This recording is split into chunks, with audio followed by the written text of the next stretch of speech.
Eu cumprimento a todos com a paz do Senhor Jesus Cristo, que o Senhor abençoe a sua vida, a sua casa e a sua família. Hoje o Senhor me traz mais uma vez, pela sua misericórdia, uma palavra maravilhosa, uma palavra que vai edificar bastante a sua fé, como edificou a minha. E desde já, a princípio, eu peço a vocês, se inscrevam neste canal, deixem seu like, compartilhem, e assim sejam todos abençoados com a palavra que vão ouvir agora da parte do Senhor Jesus para os nossos corações.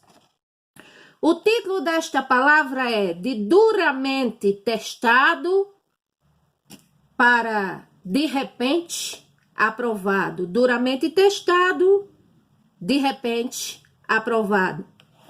E para começar, nós vamos ler aqui Salmo capítulo 18, versículo 1 ao versículo 6, onde aqui neste Salmo, Davi, ele descreve, vamos dizer assim, o amor que ele tem pelo Senhor e também um pouco ele resumiu do que passou na vida dele, como é que ele se sentiu diante de tudo que ele se passou. Possivelmente, ele escreveu este salmo, talvez no início do seu reinado.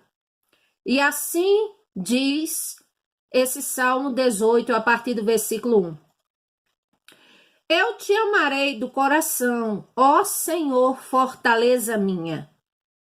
O Senhor é o meu rochedo e o meu lugar forte, e o meu libertador, o meu Deus, a minha fortaleza, em quem confio, o meu escudo, a força da minha salvação e o meu alto refúgio.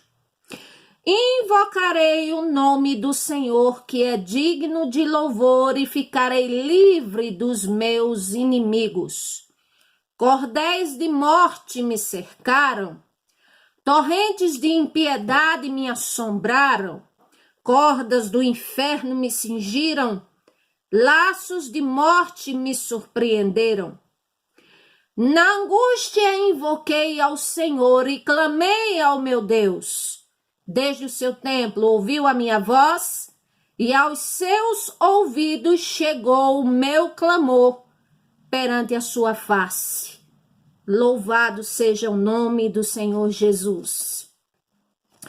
Para quem ouve essas palavras, acha que poderia ser como se fosse um drama na vida de Davi, que ele estava sendo dramático demais, mas que na verdade não é assim. Aqui ele resume, vamos dizer em poucas palavras, a experiência de vida dele, o que ele passou. E aqui mostra três coisas a princípio: o amor que ele tinha pelo Senhor, a oração e agradecimento que ele fez ao Senhor e as experiências duras que ele passou, porque ele as considera como cordéis da morte. E vocês vão entender por quê ao decorrer da minha fala. Eu quero dizer que às vezes as pessoas avaliam suas próprias vidas e aceitam o próprio estigma que elas impuseram a elas mesmas, porque às vezes alimentam assim na mente: eu nasci sem sorte na vida, não tenho isso, é impossível ter aquilo, minha vida não muda, eu não tenho nada de bom para falar. Contudo, eu quero dizer que você pode mudar o seu pensamento e, em nome do Senhor Jesus Cristo, acreditar que sua vida, ela pode mudar também. A todos aqueles que dizem que tem Deus no coração e que acredita nele, então deve acreditar que sua vida pode mudar para melhor. E mesmo que você não tenha o Senhor ainda na vida, no coração, Ainda assim, se está vivo ou vivo, é tempo de tê-lo. É uma ótima oportunidade, porque acreditando-se no Senhor, se apegando a Ele, confiando nele, é tudo que o Senhor espera de todo ser humano da face da terra. E ainda assim, a sua vida pode mudar para melhor. Muitos exemplos da Bíblia Sagrada que estão registrados de pessoas que passaram momentos difíceis, e essas pessoas poderiam ter se entregado ao conformismo do mal que a vida impôs a eles. Ou seja, o cego nasceu cego, e o que é que a vida estava dizendo a ele? Olha, você é cego, nasceu cego, então vai morrer cego. Então, muitos como esse não se deixaram ser vencidos por esse tipo de pensamento. Pelo contrário, se apegaram ao Senhor com toda a fé e toda a força e venceram. Entendem a ideia que eu quero passar? A mulher do fluxo de sangue, 12 anos com a hemorragia, gastou tudo que tinha. Qual era o raciocínio da vida dela para quem olhava para ela? Ora, você vai morrer sangrando, aceite, porque não tem jeito sua causa, você já gastou tudo e você não tem mais nada. Mas ela não fez isso. A Bíblia diz que ela foi atrás do Senhor Jesus com toda a debilidade que estava e disse, não é nem necessário eu conversar com ele, basta apenas eu tocar na orla de suas vestes e eu tenho certeza na minha vida que serei curada. E assim aconteceu na vida dela. E quando o Senhor Jesus sentiu que dele saía virtude, que quer dizer poder, a Bíblia diz que o Senhor Jesus parou para questionar e disse, quem me tocou? Aí alguém pode dizer assim, mas o Senhor não é onisciente, sabe todas as coisas? Sim. Mas acontece que aquela mulher era viável ela testemunhar ali, diante de todos, e testificar do poder do Senhor. Ela disse, fui eu, Senhor, e ela contou toda a história, e o Senhor disse a ela, vá em paz, porque a tua fé te curou, louvado seja o nome do Senhor. O cego de Jericó, muito conhecido na palavra do Senhor. Glória a Deus, muito conhecido o exemplo dele, Bartimeu. A Bíblia chama ele de cego, de filho de Timeu, sentado na beira de um meio-fio de calçada e ainda mais, terrivelmente, podemos dizer, numa situação difícil, mendigando. Quer dizer, quem raciocinava e olhava a vida dele, pensava o quê? Dizia, é como se a vida dissesse a ele, olha, você é cego, você é pobre, você toda a vida vai ser pedinte, você não tem nada e você vai morrer assim. Mas Bartimeu, ele não morreu nessa situação. A Bíblia fala que o Senhor Jesus ia passando por ali, ou seja, não se sabe a idade do cego Bartimeu. Não se sabe quase nada desse homem. Mas o que se sabe é que ele podia ser cego e mendigo, mas nem era surdo, nem era mudo e era inteligente, porque quando passou a oportunidade, que era o Senhor Jesus passando por ali no meio da multidão, imaginem vocês uma multidão e ele sem microfone, ele começa a gritar, Jesus, filho de Davi, tem misericórdia de mim. Ó Senhor Jesus, filho de Davi, tem misericórdia de mim. E para ser uma multidão de 500.000 pessoas para cima. E esse rapaz gritar. E a Bíblia diz que o Senhor Jesus para. E no que para, louvado seja o nome do Senhor, o Senhor manda chamar ele. E eu quero dizer que nada deteve aquele homem. Nem o fato dele ser cego, nem o fato dele ser mendigo, nem o fato de estar sentado à beira do caminho, nem a multidão, e nem o negativismo de pensar assim, eu tenho pernas, eu posso andar, mas se eu der um passo ou dois eu posso cair, e nem tão pouco, o povo que mandava ele calar a boca e repreendia ele, nada impediu dele alcançar o milagre dele, porque, louvado seja o nome do Senhor, ele creu, porque ele foi atrás e porque ele perseverou, e vamos dizer assim, na fé mostra-se uma certa obstinação. Hebreus capítulo 11, versículo 33, 37, 40, fala que, louvado seja o nome do Senhor, que aqueles que andaram, vamos dizer assim, no caminho da fé, eles com a fé apagaram a força do fogo, escaparam do fio da espada, da fraqueza tiraram força, na batalha se esforçaram. Louvado seja o nome do Senhor. Foram sim apedrejados, cerrados, mortos, fio de espada, andaram vestidos como pele de ovelhas, ovelhas de cabras, desamparados, aflitos e maltratados. É verdade, mas o que eu quero dizer é que em vida eles, aleluia, assim venceram os obstáculos. E se morreram, aleluia, com certeza alcançaram um galardão maior no Senhor.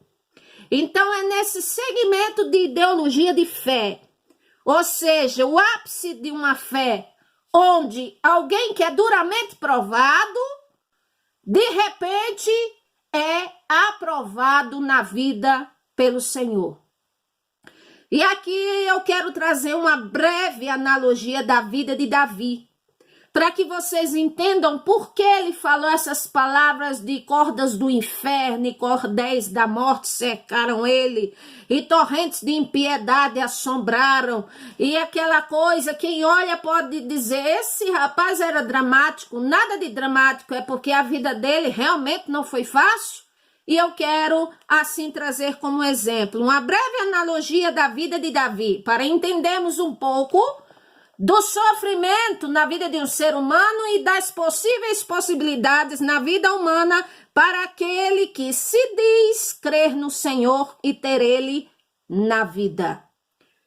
Para começar, o nome Davi significa amado. E só para você entender, Romanos 8, versículo 34 ao 37, diz que o Senhor ama cada ser humano incondicionalmente.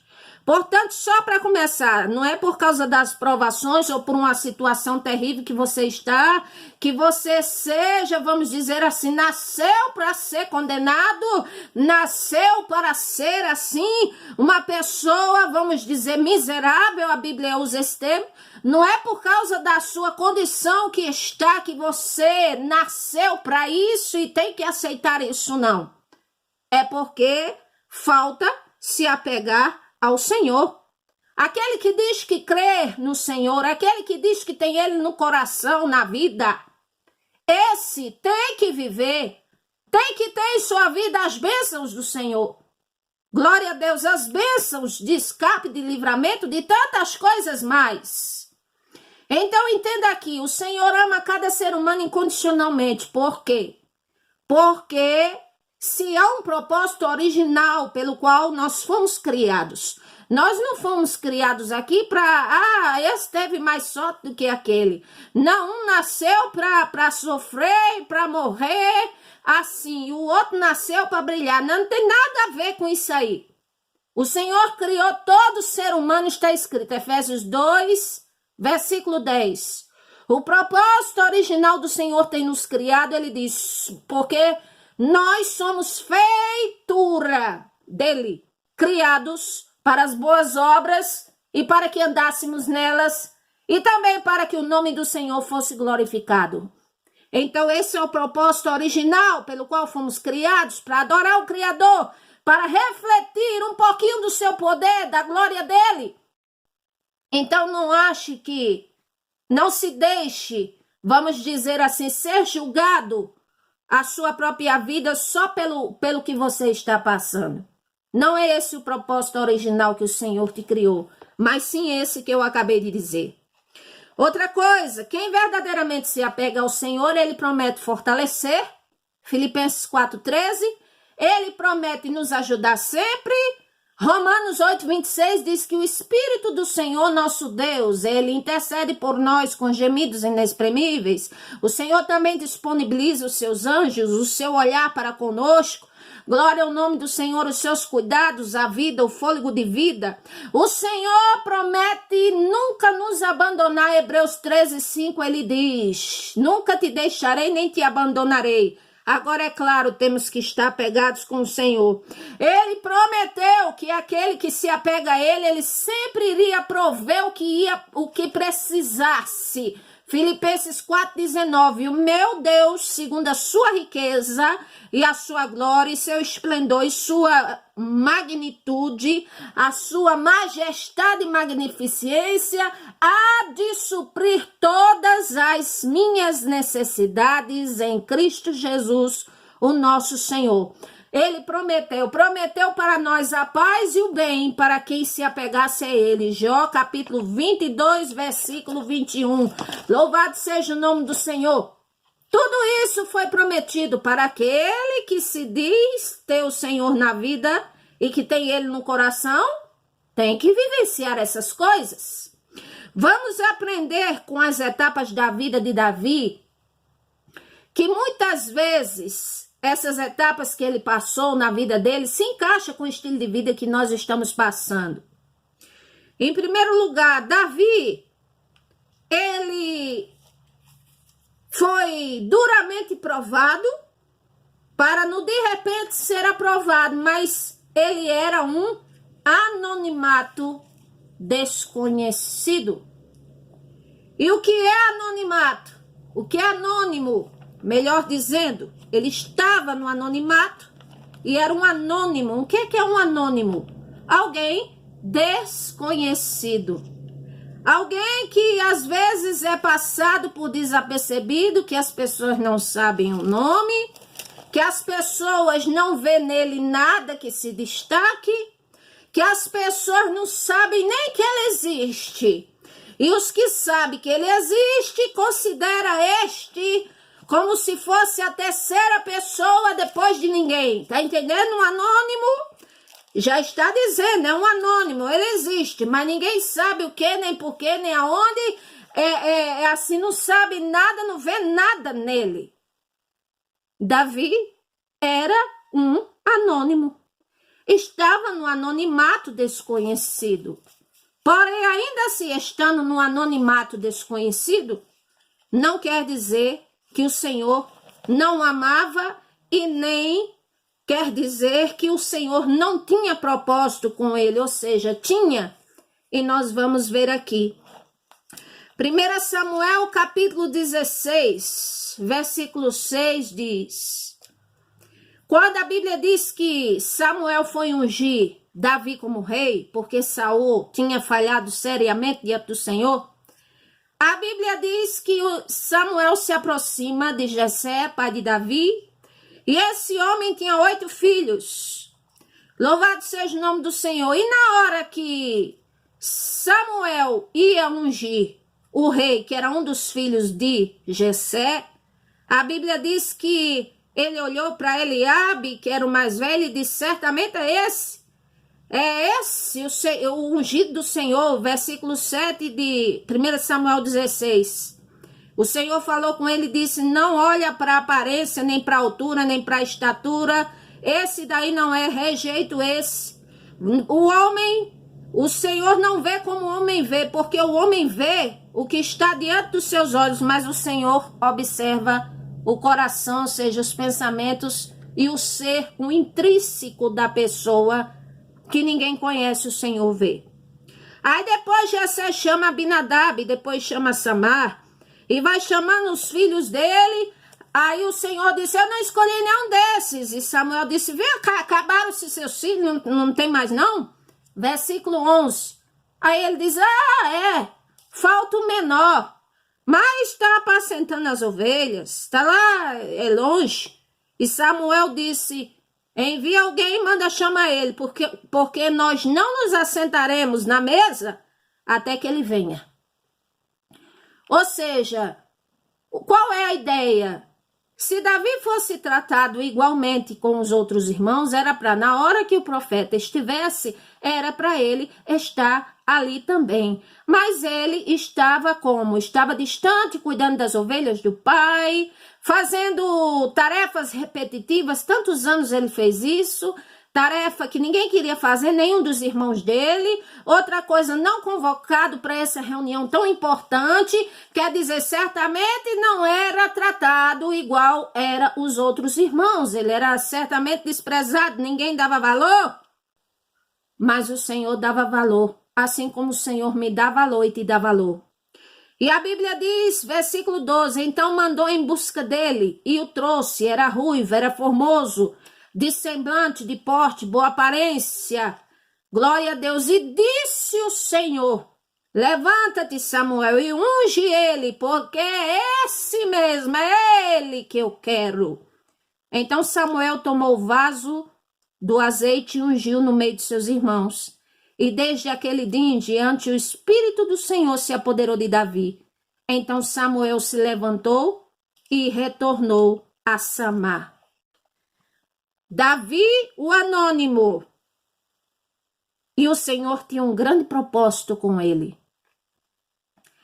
Ninguém conhecia, era desprezado pela família, fazia tarefas repetitivas, entediantes, sem significado aparente, certamente criticado. Às vezes as pessoas não veem o valor que nós temos, que você tem. E ainda assim ele foi julgado lá na frente, quando estava todo mundo na guerra, só porque ele abriu a boca, capítulo 17 de 1 Samuel. Abriu a boca para dizer, no versículo 26, mas quem é esse incircunciso, esse gigante que fica afrontando o exército de Israel, está afrontando o exército do Deus vivo? A Bíblia diz que Eliabe, o seu irmão, tirou contra ele e disse assim, por que você está aqui, hein? Por que você está aqui? Por que você não está cuidando daquelas poucas ovelhas lá do deserto, hein, Davi? Eu conheço a sua presunção, a sua maldade. Você veio aqui só para ver a peleja, só para ver isso. E Davi disse, o que é que eu fiz? Qual é a razão para isso, para você me tratar assim? Ou seja, ele foi julgado mal e era desprezado. Eu quero dizer a você, não se preocupe se você está no anonimato. A nossa preocupação não é essa. A nossa preocupação, o nosso empenho deve ser primeiro em ter comunhão com o Senhor nosso Deus. O Deus vivo, aquele que é o dono da vida e que tem tudo. Outra coisa, não te preocupa com o que as pessoas pensam de você ou o que é que elas falam. Embora as palavras nos ferem, mas palavras são só palavras. As palavras negativas que ouvimos, as palavras negativas pelas quais nos sobrevêm, somos julgados, não são elas que definem a nossa vida. Não são estas palavras que descrevem o propósito do Senhor na nossa vida e quem somos. Somente o Criador é que descreve e mostra o que tem na nossa vida. Portanto, palavras são só palavras. E o que as pessoas pensam são só o que elas pensam. Olhe para a sua vida e busque a presença do Senhor, porque assim você viverá melhor. O anonimato deixará de ser um incômodo, o anonimato deixará de ser uma dor, o anonimato deixará de ser, vamos dizer assim, como um marco de estigmatização, de ser assim uma pessoa desprezível, mas você no anonimato, sendo anônimo, vai entender o propósito do Senhor. Assista o próximo vídeo, que eu vou dar continuidade do que o Senhor fez na vida do anônimo Davi e que ele há de fazer na vida daquele que se apega ao Senhor, na vida daquele que se deixa ser trabalhado pelo Senhor, na vida daquele que ama o Senhor e sua palavra. Deus te abençoe. Assiste o próximo vídeo.